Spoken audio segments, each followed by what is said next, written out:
Hello guys, this is Riya and welcome to my YouTube channel Riya coaching classes. आज का हमारा topic है class 12 की पॉलिटिकल साइंस का चैप्टर नंबर फर्स्ट, शीत युद्ध का दौर। शीत युद्ध का मतलब क्या था? शीत का मतलब होता है ठंडा, युद्ध का मतलब लड़ाई झगड़ा, मतलब ठंडा युद्ध, मतलब जिस युद्ध में हथियारों का प्रयोग नहीं किया जाता है और ना ही किसी की जान जाती है, ना ही कोई घायल होता है। ये युद्ध केवल धमकियों तक ही सीमित रहता है और ये युद्ध असलियत में नहीं होता, सिर्फ दो जिस भी देशों के बीच में होता है उन देशों को सिर्फ आशंका रहती है, उनको सिर्फ शक रहता है कि हाँ युद्ध होने की संभावना रहती है, पर वास्तव में कोई युद्ध नहीं होता। युद्ध की आशंका, तनाव, संघर्ष जारी रहता है। ऐसा ही युद्ध हुआ था अमेरिका और सोवियत संघ के बीच 1945 से लेकर जो कि 1990 तक चला था। ये युद्ध 45 सालों तक चला था। अब इस युद्ध होने का कारण क्या था, मतलब शीत युद्ध होने का कारण क्या था, तो ये देखते हैं। ये युद्ध विचारधारा का संघर्ष भी था। मतलब अमेरिका का मानना था कि पूरी दुनिया को का चलाने का सबसे बेहतर सिद्धांत जो है वो पूंजीवाद है, उदारवादी लोकतंत्र का पूंजीवाद है। और सोवियत संघ का मानना था कि पूरी दुनिया को चलाने का सबसे बेहतर सिद्धांत जो है वो समाजवाद है। जैसे कि विचारधारा का यह संघर्ष इस चीज को लेकर था कि पूरी दुनिया में राजनीतिक, आर्थिक तथा सामाजिक जीवन को सबसे बेहतर तरीके से चलाने का सिद्धांत कौन सा है। और दूसरा कारण इस होने का ये भी था कि अमेरिका और सोवियत संघ का महाशक्ति की बनने की होड़ में एक दूसरे के मुकाबले खड़ा होना शीत युद्ध का कारण बना।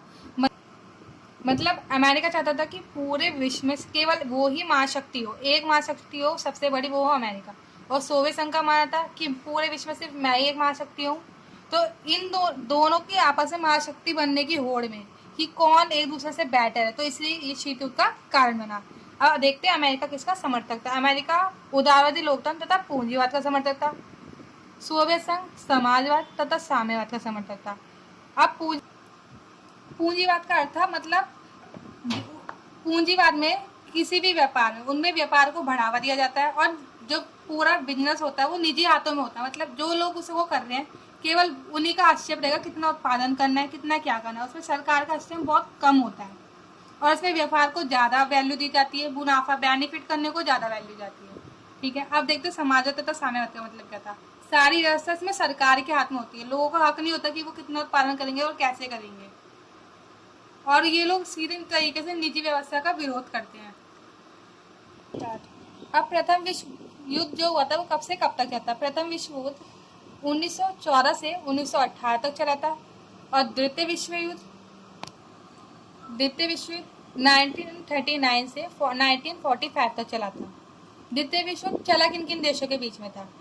मित्र राष्ट्रों और ध्रुवीय राष्ट्रों के बीच में द्वितीय विश्व युद्ध चला था। अब मित्र राष्ट्रों में कौन कौन से देश शामिल थे? मित्र राष्ट्रों का नेतृत्व जो करे थे वो थे अमेरिका, सोवियत संघ, ब्रिटेन और फ्रांस। ध्रुवीय राष्ट्रों के अंदर कौन कौन से देश शामिल थे? वो थे जर्मनी, इटली और जापान। इस युद्ध में विश्व के सभी जितने भी शक्तिशाली देश थे सभी शामिल थे और इस युद्ध में बहुत ही बड़े पैमाने पर जनहानि और धनहानि हुई थी। मतलब बहुत ही लोगों की जान गई थी और बहुत ही ज्यादा बर्बादी हुई थी। और इस युद्ध को खत्म करने के लिए अमेरिका ने क्या किया था? अगस्त 1945 को जापान के दो बड़े शहरों पर, हिरोशिमा और नागासाकी पर परमाणु बम गिरा दिए थे। और इस परमाणु बम गिराने के बाद वहां पे बहुत बड़े पैमाने पर नुकसान हुआ था, तो जापान को झुकना पड़ गया था। इसके बाद ही दूसरा विश्व युद्ध की समाप्ति हो जाती है। अब जो अमेरिका के आलोचक थे उनका क्या मानना था कि उसने अमेरिका ने के बम पीछे अमेरिका का बम गिराने के पीछे क्या उद्देश्य था? उनका मानना था, इन आलोचकों का मानना था कि वास्तव में अमेरिका ने बम गिराया उसके पीछे वो चाहता था कि सोवियत संघ को एशिया तथा अन्य जगहों पर सैन्य और राजनीतिक लाभ उठाने से रोका जाए। मतलब जो सोवियत संघ था, जो उसे एशिया से जो भी राजनीतिक लाभ मिला था उस टाइम पे और जो भी वो अपने सैन्य वहाँ पे इकट्ठे कर देता था, तो उस टाइम पे उसे रोका जाए। और सोवियत संघ को ये दिखाना चाहता था कि पूरे विश्व में केवल एक ही महाशक्ति है और वो है अमेरिका। और दूसरी तरफ जो अमेरिका के समर्थक थे उनका मानना था कि युद्ध को जल्दी से जल्दी समाप्त करने के लिए, जल्दी से जल्दी युद्ध को खत्म करने के लिए बम गिराना आवश्यक था। और वो ये भी कहना चाहते थे कि मित्र राष्ट्रों में जैसे कि बाकी के देशों में इतनी व्यापक तौर पर जनहानि हो रही थी, उसको रोकने, लोगों की जानों को रोकने के लिए, इतने जो लोग मर रहे थे, तो बम गिराना बहुत आवश्यक था। क्यूबा का मिसाइल संकट क्या था? पहले समझिए क्यूबा क्या था। क्यूबा अमेरिका के तट से छटा हुआ एक छोटा सा द्वीपीय देश था। मतलब अमेरिका से, जैसे मान लीजिए ये अमेरिका है, मैं सिर्फ बना के दिखा रही हूँ, और ये छोटा सा क्यूबा सेक्टर से छटा हुआ एक छोटा सा देश है।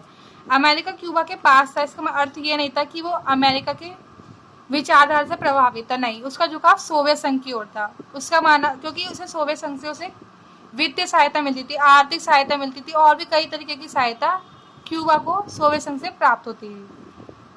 1961 के अप्रैल महीने में जो सोवियत संघ के नेता थे वो इस चिंता में डूबे हुए थे कि अगर अमेरिका ने क्यूबा पर हमला कर दिया, आक्रमण कर दिया, तो जो उस समय क्यूबा के राष्ट्रपति थे फिदेल कास्ट्रो, उनकी कुर्सी छिन सकती थी, उनका तख्ता पलट हो सकता था। तो उन्होंने क्या किया, 1962 में सोवियत संघ के जो नेता थे उन्होंने क्यूबा पर परमाणु मिसाइलें तैनात कर दी। और इन्होंने परमाणु मिसाइलें तैनात की थी, इन हथियारों की वजह से, वहां की तैनाती की वजह से, अब अमेरिका इतने नजदीक के निशाने पे था कि वो पहले से 2 गुने ठिकानों या शहरों पर वो हमला कर सकते थे। अब अमेरिका को इस बात की भनक कब लगी कि क्यूबा में सोवियत संघ ने अपने परमाणु हथियार तैनात कर दिए? अमेरिका को इस बात की भनक 3 हफ्ते बाद लगी। जो अमेरिका के उस समय के राष्ट्रपति थे, उन जॉन एफ कैनेडी और उनके सलाहकार, वो ऐसा कोई भी कदम नहीं उठाना चाहते थे उस टाइम पे कि दोनों देशों के बीच युद्ध हो, परंतु वो ये भी चाहते थे कि सोवियत संघ क्यूबा से अपने परमाणु हथियार हटा ले। तो ऐसी स्थिति में अमेरिका के राष्ट्रपति ने ये कह दिया कि जो सोवियत संघ के जहाज क्यूबा की ओर आ रहे हैं, वो अमेरिकी लोग उनके अमेरिका के जो सैनिक है वो उस जहाज को आने से रोक देंगे। तब दोनों देशों को ये लगने लगा, सोवियत संघ और अमेरिका को, अगर युद्ध हुआ तो बहुत बड़ा नुकसान हो सकता है। तो दोनों देशों ने युद्ध ना करने का फैसला लिया और वहां से हथियार उन्होंने हटा लिए। तो इसी को क्यूबा मिसाइल संकट कहा जाता है। अब देखते हैं 2 ध्रुवीय विश्व का आरंभ, मतलब जिस टाइम पे शीत युद्ध स्टार्टिंग हुआ था उस टाइम विश्व 2 गुटों के बीच साफ तौर पे बढ़ गया था। वो एक गुट था अमेरिका, एक गुट था सोवियत संघ, और उन दोनों ने अपने ग्रुप बनाना चालू कर दिया था। उसने कुछ देश अपने अंदर शामिल कर लिए थे और कुछ देश सोवियत संघ के अंदर शामिल हो गए थे, और बाकी जितने भी देश थे उस टाइम पे, जिस टाइम पे शीत युद्ध चल रहा था, उनके पास और कोई ऑप्शन नहीं था किसी भी देश के, किसी महाशक्ति के गुट में शामिल होने के अलावा, क्योंकि अगर वो किसी महाशक्ति के देश में शामिल नहीं होते तो उस टाइम पर दूसरे देश जो शामिल थे महाशक्ति के गुट में वो उन पर हमला कर सकते थे। तो अपनी सुरक्षा के लिए उन देशों ने उस टाइम पर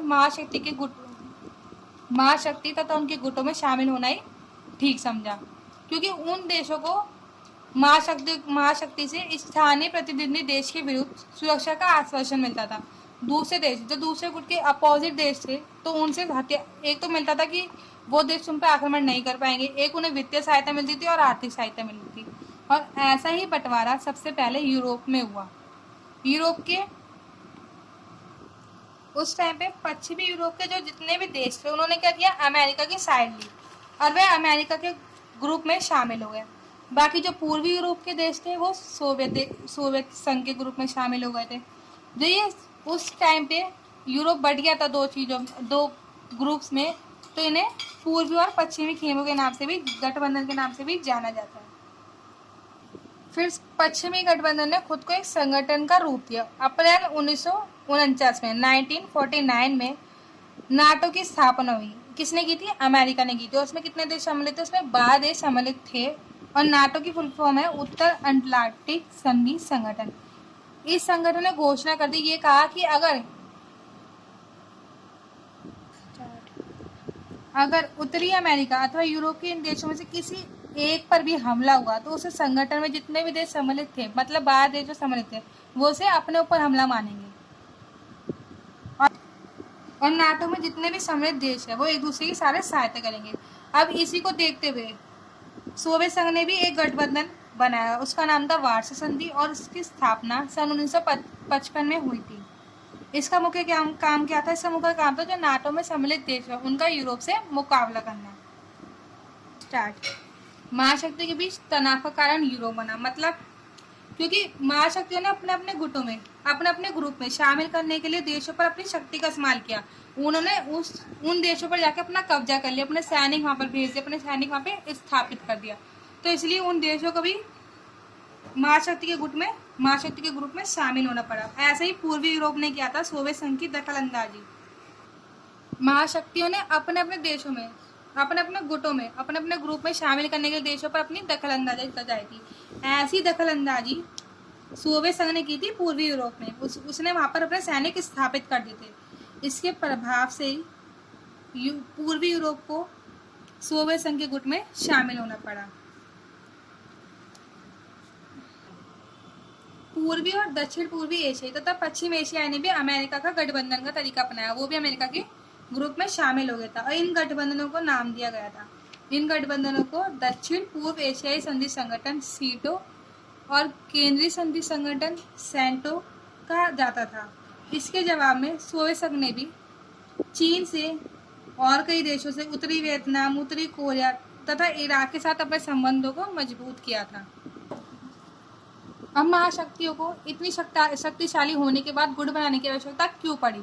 उनके पास इतने परमाणु हथियार थे, उनके पास अपनी स्थायी सेना थी और इतने शक्तिशाली देश थे वो कि अगर किसी भी छोटे से देश पे हमला करते या किसी भी देश पे हमला कर सकते तो कोई भी उसका मुकाबला नहीं कर सकता था। अब उन्हें छोटे देशों को अपने ग्रुप में शामिल करने की आवश्यकता इसलिए पड़ी थी क्योंकि महत्वपूर्ण संसाधन, उसे अपने देश की ग्रोथ के लिए महाशक्तियों को संसाधनों की आवश्यकता थी और उन्हें संसाधन दूसरे देशों से प्राप्त होते थे जो देश उनके ग्रुप में शामिल थे, जैसे कि तेल और खनिज, भू क्षेत्र के लिए, जिससे कि महाशक्तियाँ को अपने हथियारों और सेना का संचालन करने में आसानी से वो अपने हथियारों को वहाँ से ट्रांसफर कर सके, सेना का संचालन कर सके, सेना को स्थापित कर सके, सैनिक ठिकाने। दूसरी महाशक्तियाँ उसके गुट में क्या हो रहा है उसको देखने के लिए, उस पर जासूसी करने की, एक दूसरे पर निगरानी रखने के लिए जरूरत पड़ी और आर्थिक सहायता के लिए। आई होप आपको मेरी वीडियो अच्छी लगी होगी। अगर वीडियो अच्छी लगी हो तो वीडियो को लाइक, चैनल को सब्सक्राइब और वीडियो को शेयर करना मत भूलिएगा अपने फ्रेंड्स में, ताकि उनकी भी थोड़ी हेल्प हो सके। और अगर आप कुछ इस चैप्टर से जितना ही मैंने अभी तक पढ़ा है उससे कोई डाउट हो रिलेटेड तो आप कमेंट बॉक्स में कमेंट कर सकते हैं। And thank you for watching this video.